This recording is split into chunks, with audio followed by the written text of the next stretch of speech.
When was the last time you visited a health facility to have your breast examined for breast cancer? Are you aware men can also get breast cancer?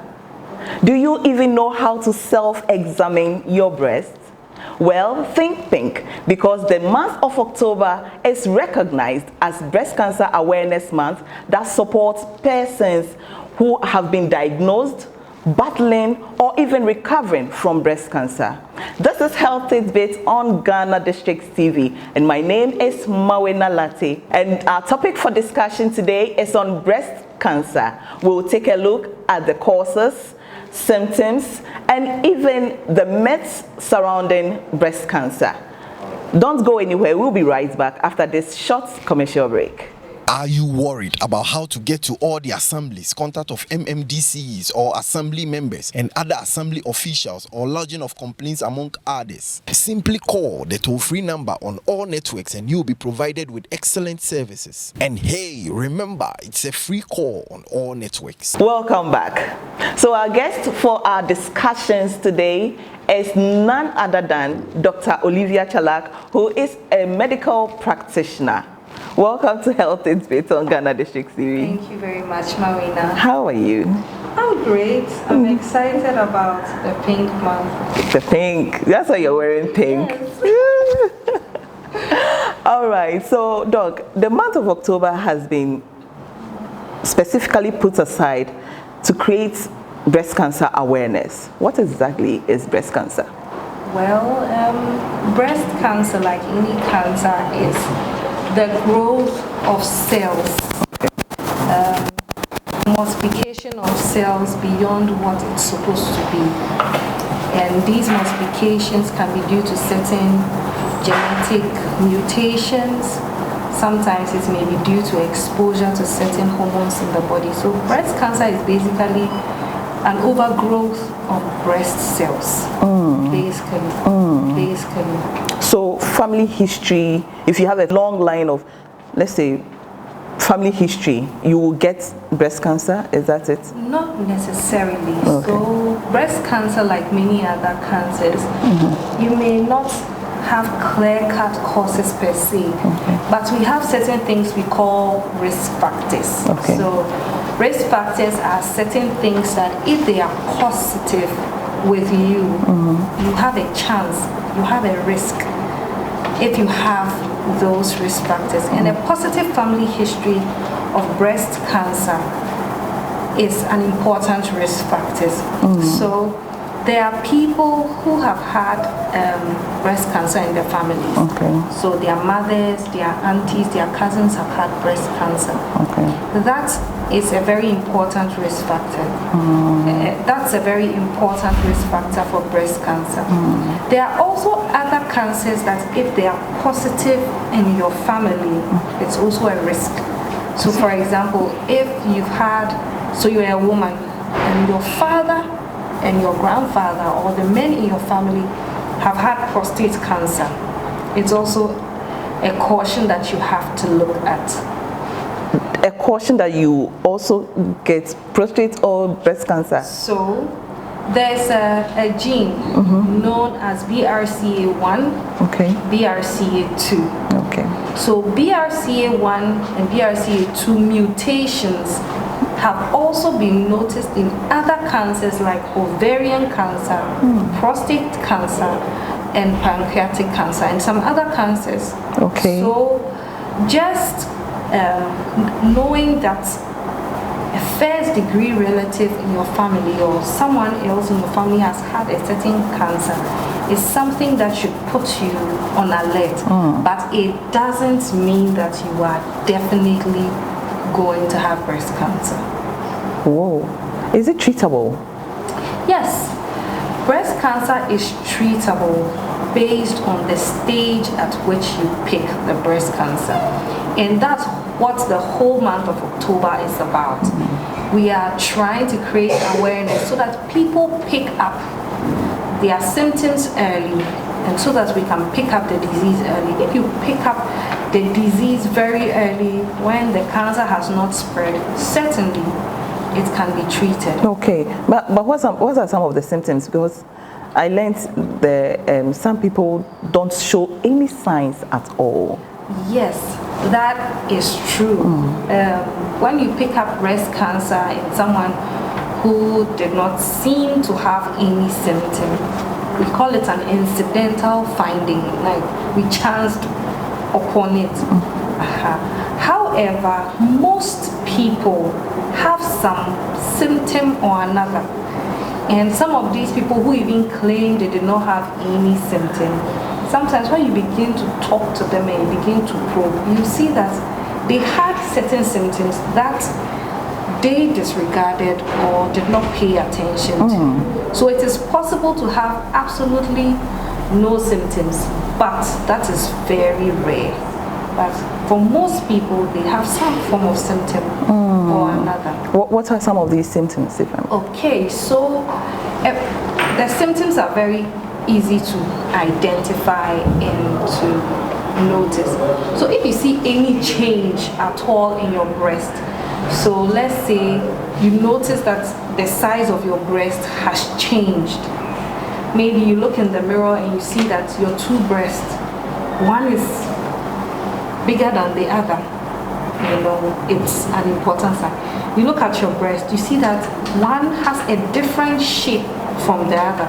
It's an important sign. You look at the breast, your breast has certain skin changes. Like, for example, all of a sudden a portion of the breast is reddened, is painful, it's a skin change you need to take notice of. You look at the skin, you see that all of a sudden it looks like the skin looks like an orange peel. We call that sign peau d'orange. Peau d'orange? Yes. Is that a French word? It is a French word. Okay. Yes. So when you discover the changes, sometimes you may find a sore on your breast. Okay. You know, you look, you see a sore, you don't even know how it came about. You have to be careful. You look at the skin of the breast, all of a sudden there's a portion of the breast that is sort of being drawn in, like there's a dimpling in the breast. That is an important dimpling, sign. that's when you touch your breast. It No, just okay. You can see the hole. Yes. Oh wow, that's scary. Yeah. Not so scary. But you can see that a portion of the skin has been drawn in. And you see, basically, just comparing your two breasts can give you a lot of information. Another important symptom you can have is the nipple of the breast. Maybe there are some women whose nipples may be inverted. They are not coming out. But if your nipples have always been pointing out and all of a sudden you are noticing that now it's going inside, you need to look. You look at your nipple, you see that you've not had a baby. All of a sudden there's some milk coming out from somewhere. Like a discharge. Like a discharge. Sometimes it could actually even be milk. Okay. You need to check. Okay. You can also have blood coming out of your nipple. You can also have a mass or a swelling in your armpit, you know, and so these are the symptoms. And sometimes you can also have pain in your breast. But the thing about pain in your breast is that if pain in your breast is your only symptom, we are not too worried, because the cyclical activities of your female hormones, estrogen and progesterone, can make you have pain in your breast. But you have to take caution when the pain in your breast is associated with a lump in your breast. You have pain in your breast, it's associated with a discharge, you have to check. So I almost missed it. Very important. When you notice a lump in your breast, it's also an important sign. Some of these lumps or masses in your breast may not necessarily be cancerous, but when you notice them, do a check. Doc, how do you differentiate between the lumps? Because naturally, the breast has its own. When you touch the breast, you can feel some lump in there. or a lump in there. Yes. What are those? So when you do the proper breast examination, you will see that you will not feel those lumpy things the way you feel it if you just touch it. And also the reason why we are campaigning for self-breast exam is as you breast exam periodically, you will notice, you will know how it is before something arises. So when you touch your breast to the chest wall, you will see that it doesn't feel lumpy like when you just hold it. Okay, can you demonstrate how to do the self-examination? So the self-examination is very simple. First, you need a mirror in your house, and you need to undress, take off your shirt. So you stand in the mirror, and then you look at your breast from side to side. You raise your arms up, and then you raise your hand and check your armpit as well. And then if your breasts are big such that you cannot see beneath it, you will need to lift it up and look at it in the mirror. Okay. There are various steps, but let me give you dimensions of the breast so that you know everywhere to. So there's a bone here known as the sternum. Okay. That bone over here, from that, the edge of that bone to beneath just beneath your clavicle, where your second rib is, all the way into your armpit, down to the portion where the breast inserts into the chest, is your breast. So the breast is not just what is being seen, but a whole lot of things are playing underground. Down here into your armpits, all the way here. Okay. When we talk about the breast exam, we are talking about touching all the various places. So a very common way to do a breast exam, there are some people who divide the breast into 4 and then they add the armpit. So they touch all the 4, you touch the breast against the chest wall like this, like this, and like this. And then you also touch the armpit. So the right way to do it is if you are examining your right breast, you are using your left hand. So like this, like that, like that, like that. And you touch the nipple. Okay, you press. You press it against the wall. So much, you push it so much inside? You push it to touch okay. And then you examine the armpit. With your arm still raised? With your arm still raised. Okay. And then there are people who also do it like this. You touch it like this, to feel. When you touch it against the breast wall, you see that it's not lumpy like holding. Okay. That's a different feel. So these simple techniques can help you to pick up a new lump or something different. Now, after you've done your self-examination and you have a concern, you can walk into any facility and ask for a breast exam. It's usually free, especially for government. I can speak for government facilities. I'm not too sure of the how the privates do it. And many government facilities have the public health or the maternity department. Those midwives are totally skilled and able to do it for you. Do it for free. Okay, but there is this myth that says when you wear bra for a long time, you get breast cancer. Please clear the air for us. What are some of these myths that you know, or misconceptions that you know that you educate us on? Because me too, I know. My grandmom used to tell me you shouldn't wear bra for a long time, otherwise you get breast cancer. So just wearing bras cannot cause breast cancer. However,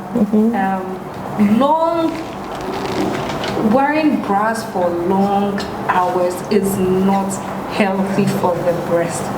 So you need to have some hours and some days where you do not wear bra. It helps. But wearing a bra does not mean that you are in for breast cancer. I know people who sleep with bra. Yeah. Yeah, that's a bit extreme. And then when you put money in your braziers, you get some of these misconceptions. Yes, so the truth is money is very dirty. Okay. Especially in our part of the world. If you've seen the bean seller holding the money with the palm oil, you've seen the charcoal seller holding the money with the charcoal, you've seen the trotro meat. This is the Lucas touch. Money goes through so many places. I don't think that you should put such a dirty thing close to your body. The truth is that if the money has some carcinogen, you could be risking your life. Okay. There are other myths like putting your phone in your breast. And another one, they say, when your spouse sucks your nipples or sucks your breast, you have low chances of getting breast cancer. How true is that? Well, that one too exists. That's you see, even that has its uses. But is it true? First of all, okay. It's not true. There's even a school of thought that encourages it. There's the midwives have a song. Okay. That they even sing against the men who don't suck nipples or what? Who suck? Oh, okay. Of the babies. Okay, what's the song? Can you sing it for us? I can't sing it, but it's so serious. Like there's a song that is used nationwide that says that the fathers are sucking the breast instead of the babies. It shows you how common this practice is. Oh, okay. And if it's this common, then all women should be having breast cancer by now. But no, yeah, it doesn't cause breast cancer. No, it prevents. They said when sucking of the nipples actually helps to prevent breast cancer. Yes, it's also something out there, but we don't have the figures to prove it. Yeah. Sometimes before you stick your neck out and say some of these things, you have to. Yeah, there's also a myth that men don't get breast cancer. Yes, yes. So there are other risk factors, such as just being a woman is a risk factor, growing old is a risk factor. Most breast cancers are picked up beyond the age of 50. Okay. There are few that can be picked up below the age of 35, but most are above 50. Okay. And also long exposures to estrogen and progesterone. Both your normal bodily estrogens and progesterone, or the estrogens and progesterones that you put into your body. Okay, before you continue, the estrogens, progesterones, I don't think my viewers may. So I want you to explain. So estrogens and estrogen and progesterone are hormones.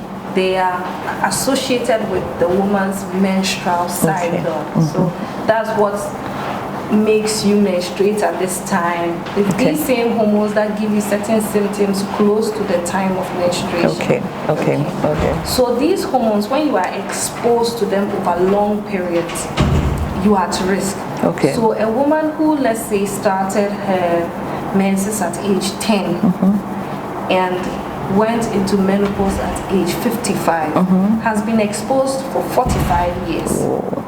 As opposed to a woman who started her menses at 15 and ended at 45. That woman has been exposed for 30 years. Yes. So depending on how long you are exposed, it increases your risk. Okay. Also, these exposures can be modified by certain things. So when you get pregnant, estrogen and progesterone are there, but they are not as strong as if you are not pregnant. Okay. So pregnancies can be protective if you've had early pregnancies and multiple pregnancies. Because in those seasons, estrogens and progesterones are in the background, not so active. So pregnancy, being pregnant can actually prevent breast cancer? Not just being pregnant. Okay. The timing of the pregnancy.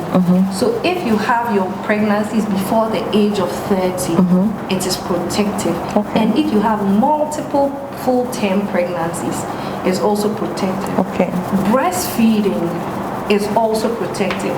We commonly know that when you are breastfeeding, usually you may not be menstruating.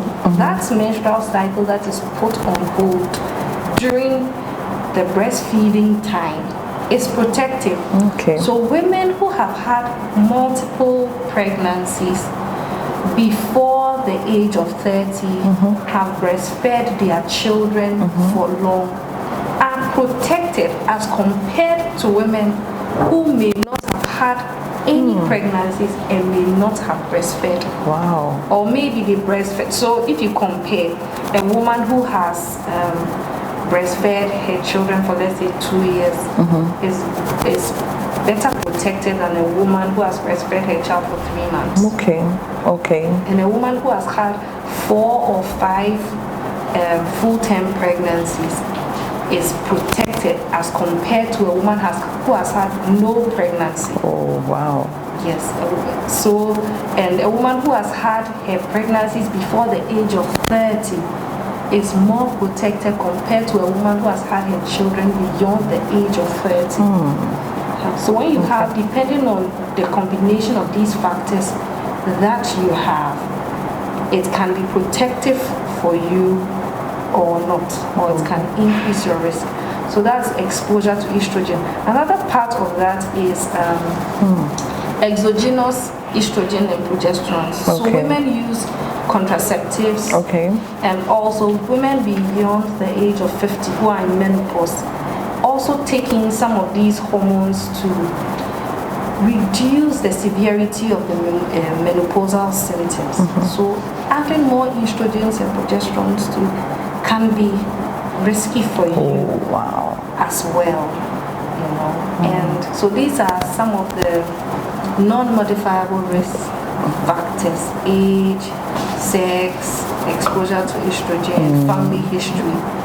Then the modifiable ones, which you can do something about: your weight, use of alcohol, and being inactive. So a woman who is active is better than someone who just wakes up and sits for long hours. Hold that thought. Hold that thought. We'll be right back after this quick commercial break. Please stay. Are you worried about how to get to all the assemblies, contact of MMDCs or assembly members and other assembly officials, or lodging of complaints among others? Simply call the toll-free number on all networks and you'll be provided with excellent services. And hey, remember, it's a free call on all networks. Welcome back. Doc was telling us about the misconception that men don't get breast cancer. Doc, how true is that? Men also get breast cancer, just that breast cancer is more common in women than in men. So, why? How? It's more common in women because women have, most breast cancers are either estrogen or progesterone sensitive, and these are hormones that are more in women than in men. Men may have very tiny amounts as compared to women.